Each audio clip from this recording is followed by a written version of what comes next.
దేవుని రాజ్య స్థాపన కోసం ఆమె భరించింది కాబట్టి ఈరోజు మరియా అనగానే మనకు వెంటనే మంచి కాన్సెప్ట్ వస్తుంది రాదా, అమ్మో మరియమ్మ అని చెప్పి కొంతమంది మరియమ్మ తల్లిని ఏం చేస్తారు, ఆరాధిస్తారు కూడా. అంత జరిగిందంటే దాని వెనక ఆమె ఎన్ని అవమానాలు.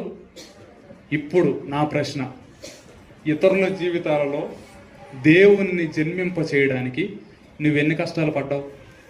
ఏ రోజన్నా నీ పిల్లలను వదిలేసి సువార్త కోసం వెళ్ళిపోయావా? నీ భర్త వదిలేసినా సరే పర్వాలేదని చెప్పి వెళ్ళిపోయావా? లేకపోతే నాకు సాక్ష్యం పోయినా చాలు, ఎప్పుడు ఆ పాంప్లెట్లు ఇచ్చుకుని బైబిల్ ఇచ్చుకుని రోడ్ల మీద తిరిగిద్దే అంటమ్మా నీ కోడలో అని నా అత్త అంటదేమో అని నువ్వు ఎక్కడ కూర్చుంటావు? కనీసం బైబిల్ ఇచ్చుకుని నువ్వు ఎక్కడికి రాలేవు. సెంటర్కి వస్తే మా అత్త ఊరుకోదండి.